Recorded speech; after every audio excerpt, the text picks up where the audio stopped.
Good morning, students. This is the third chapter of contemporary world politics, that is, new centers of power, or we can say this chapter as alternative centers of power. Students, in this chapter, we will discuss about some regional or geographical centers of power, just like European Union, ASEAN, SAARC, China, Russia, Israel, etc. Students अभी थोड़ा confusing लग रहा होगा कि ASEAN क्या है, SAARC क्या है, ईयू मीन्स यूरोपियन यूनियन क्या है। तो इन सब चीज़ों के बारे में हम इस पूरे चैप्टर में स्टडी करेंगे। This is the first part of this chapter and we will start this chapter with the important regional organisation that is European Union. अब बहुत इम्पॉर्टेंट चीज़ आप ये याद रखना कि ऐसा नहीं है कि मैंने इस पूरे पावर पॉइंट प्रेजेंटेशन में जो पिक्चर्स इंसर्ट किए हैं वो सिर्फ आपके एंटरटेनमेंट के लिए हैं, ऐसा नहीं है। These pictures are important for your examination purpose as well.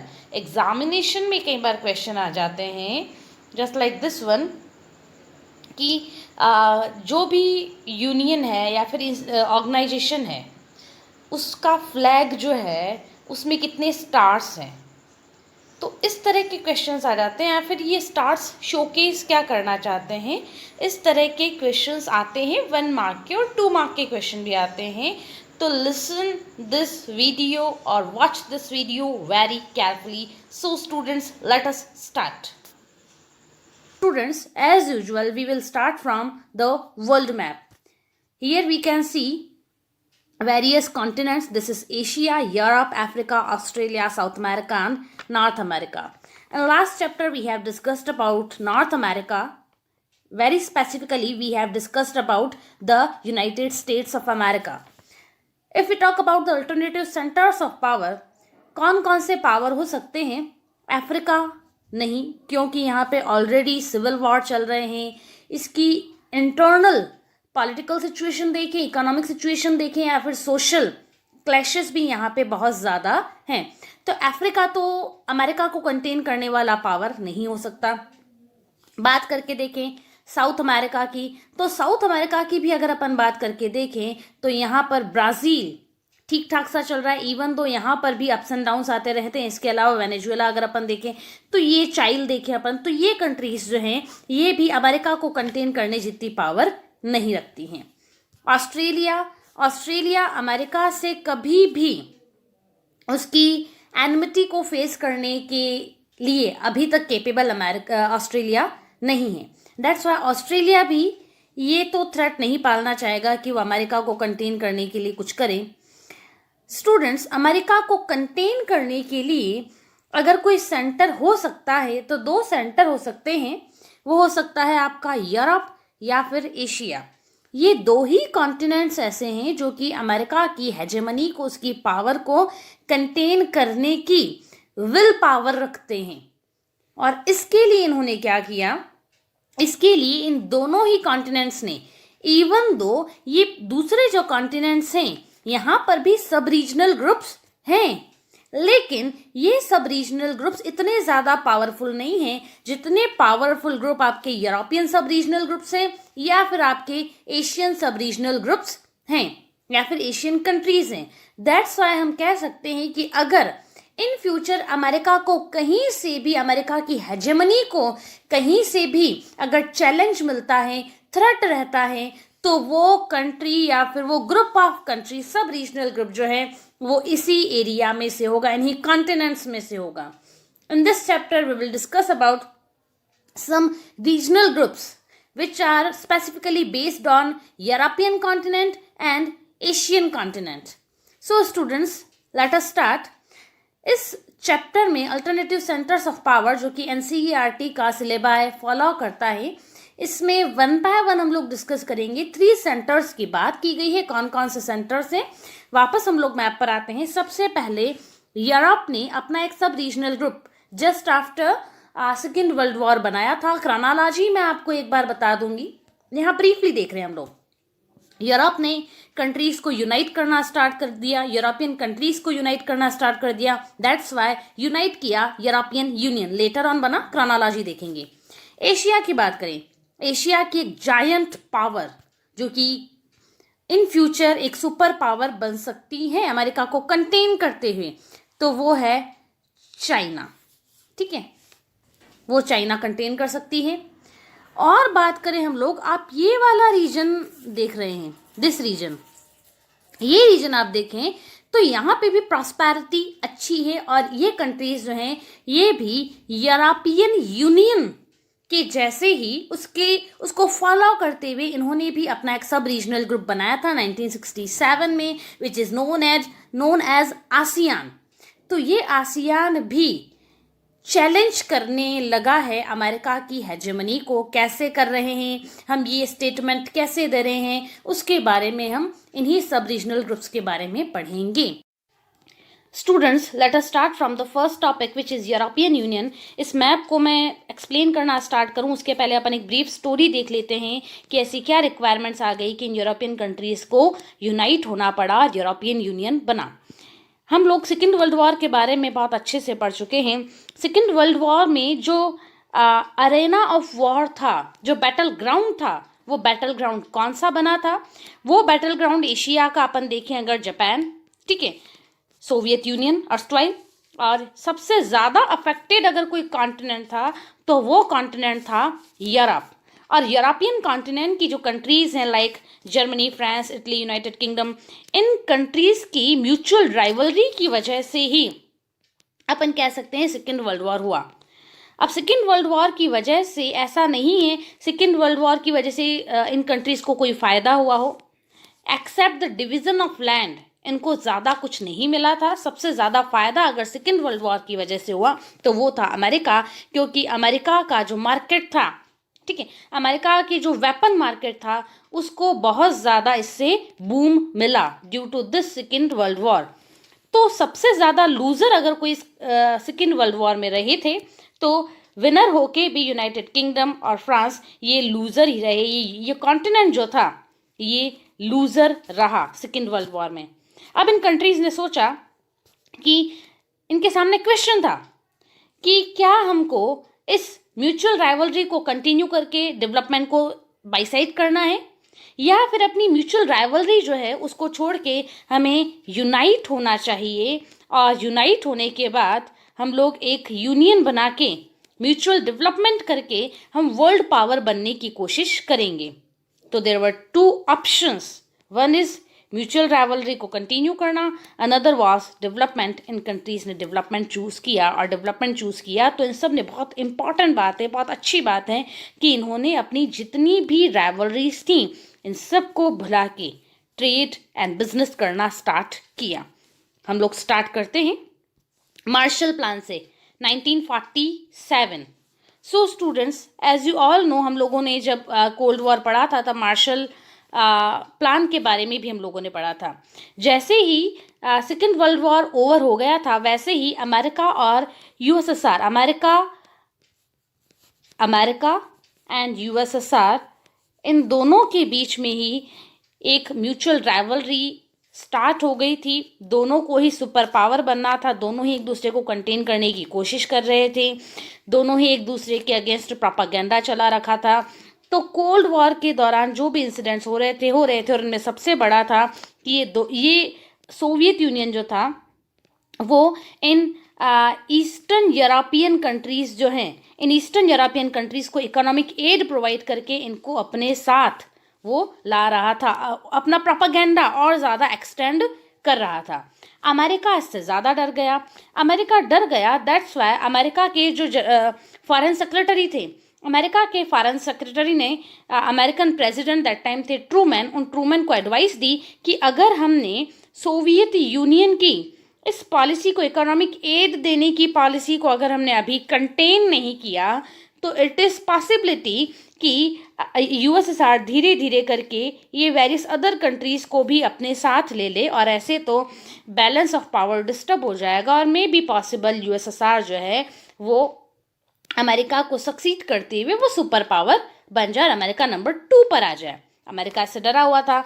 That's why America ने क्या किया, अमेरिका ने अंडर मार्शल प्लान इनको इकोनॉमिक एड प्रोवाइड करना स्टार्ट की, और एड प्रोवाइड करने के अंदर अमेरिका ने क्या किया, अमेरिका ने इन जो वेस्टर्न यूरोपियन कंट्रीज है, मैं ईस्टर्न यूरोप की बात नहीं कर रही, जो वेस्टर्न यूरोपियन कंट्रीज हैं, उन वेस्टर्न यूरोपियन कंट्रीज को इकोनॉमिक एड प्रोवाइड की फॉर रिकंस्ट्रक्शन ऑफ यूरोप। और इस रिकंस्ट्रक्शन के अंडर ही अमेरिका के लीडरशिप में, इवन दो अमेरिका इसका मेंबर नहीं था, लेकिन हाँ इन सब के बीच में कोऑर्डिनेट करने का काम किया था अमेरिका ने। और अमेरिका ने एक ऑर्गेनाइजेशन बनाया, उसका नाम था यूरोपियन इकोनॉमिक कोऑपरेशन ऑर्गेनाइजेशन। ये अमेरिका ने इन सबको कन्वीन करके यूरोपियन कॉन्टिनेंट की जो कंट्रीज थी इन सब में कोऑर्डिनेट करते हुए अमेरिका ने ये वाला ऑर्गेनाइजेशन बनाया, जिसको अपन कहते हैं EECO, means European economic cooperation organisation.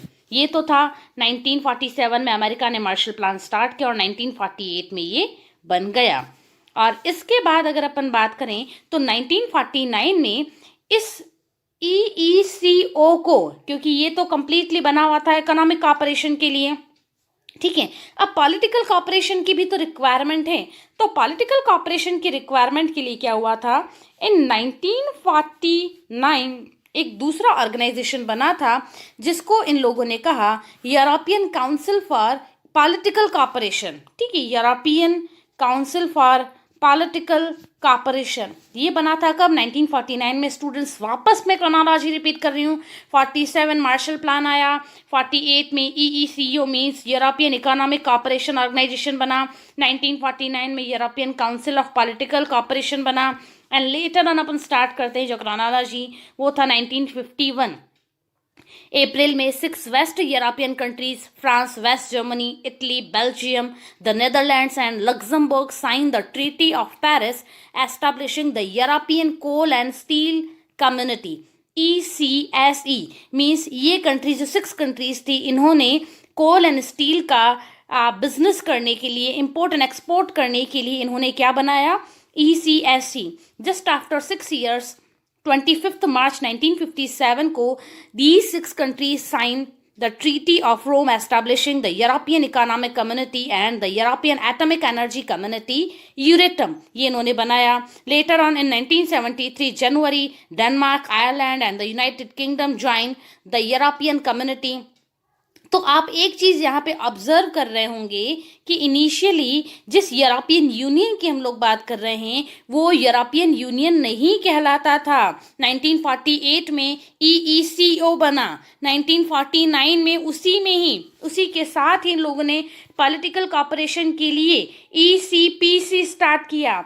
Later on 1951 में इन्होंने स्टार्ट किया ECSE। देन 1957 में इन्होंने EEC European economic council start किया। जनवरी 1973 में यूरोपियन इन्होंने कम्युनिटी नाम दिया इसको। देन 1979 में इनकी अपनी पार्लियामेंट बनी और पार्लियामेंट के फर्स्ट इनके इलेक्शन हुए, और आज की डेट में भी यूरोपियन पार्लियामेंट जो है उसकी मंथली एक मीटिंग होती है। 1981 में ग्रीस ने भी यूरोपियन कम्युनिटी को ज्वाइन कर लिया। 1985 में इनके बीच में कॉपरेशन को इंक्रीज करने के लिए एक लैंडमार्क ट्रीटी हुई जिसको शेंजन एग्रीमेंट या फिर शेंजन ट्रीटी भी कई बार कहा गया है। स्टूडेंट्स देखिए, अगर आपको किसी भी कंट्री के साथ अपना कॉपरेशन इंक्रीज करना है तो उसके लिए सबसे बड़ी बात है कि गवर्नमेंट टू गवर्नमेंट तो कांटेक्ट रहता ही है, लेकिन पीपल टू पीपल कांटेक्ट होना भी कहीं ना कहीं बाउंडिंग को इंक्रीज करता है। दैट्स वाई यूरोपियन कम्युनिटी के मेंबर्स ने इस रिक्वायरमेंट को समझा और पीपल टू पीपल कांटेक्ट को इंक्रीज करने के लिए इन्होंने 1985 में शेंजन ट्रीटी की। और शेंजन ट्रीटी में इन्होंने क्या किया कि जो भी यूरोपियन कम्युनिटी की मेंबरिंग कंट्रीज थी, वॉलंटियर था, ऐसा नहीं है कि आप यूरोपियन कम्युनिटी के मेंबर हैं तो आपको शेंजन ट्रीटी को फॉलो करना ही पड़ेगा और आपको अपनी borders rest of the Europe के लिए, यूरोपियन कम्युनिटी के मेंबर्स के लिए ओपन करनी पड़ेगी, ऐसा कुछ नहीं था। ये भी वॉलंटरी था, लेकिन हाँ मोस्ट ऑफ द कंट्रीज ने इसको ओपन किया और कहीं तो ऐसी कंट्रीज भी थी जो कि यूरोपियन यूनियन की मेंबर नहीं थी, लेकिन फिर भी उन्होंने शेंजन ट्रीटी को माना और अपनी बॉर्डर्स उन्होंने ओपन कर ली for the rest of Europeans. ठीक है, तो इसका मतलब ये हुआ कि अगर आप जर्मनी में रह रहे हैं और आपको स्पेन जाना है तो इस कंडीशन में आपको वीज़ा की रिक्वायरमेंट नहीं है। और यही शेंजन ट्रीटी जो है उसने यूरोपियन इकोनॉमिक कम्युनिटी, जिसको लेटर ऑन उन्होंने एक यूरोपियन कम्युनिटी कहा, उसकी कम्युनिटी पावर को और ज़्यादा इंक्रीज किया और इनको बहुत ज़्यादा यूनाइट किया। और इस मॉडल को आज फॉलो करने की कोशिश रेस्ट ऑफ द वर्ल्ड के जो रीजनल ऑर्गेनाइजेशंस हैं वो फॉलो करने की कोशिश करते हैं। आगे बढ़ते हैं। 1986 में Spain and Portugal join the European community. 1990 अक्टूबर में यूनिफिकेशन ऑफ जर्मनी, आपको मालूम है वॉल ऑफ बर्लिन जो थी वो डिस्ट्रॉय कर दी थी जर्मनी के ही लोगों ने। 1992 फरवरी 7 में the treaty of Maastricht was signed establishing the European Union. तो जिस यूरोपियन यूनियन की मोस्ट अवेटेड वर्ड की जिसकी अपन बात कर रहे थे, वो यूरोपियन यूनियन जो है वो कब एस्टैब्लिश हुआ? वो यूरोपियन यूनियन एस्टैब्लिश हुआ 1992 में। ये जो नेम चेंज था वो 1992 में हुआ और इस ट्रीटी ऑफ मैस्ट्रिक्ट ने यूरोपियन कम्युनिटी की यूनिटी को और ज़्यादा बढ़ा दिया। अब इस मैस्ट्रिक्ट ट्रीटी में क्या क्या हुआ था?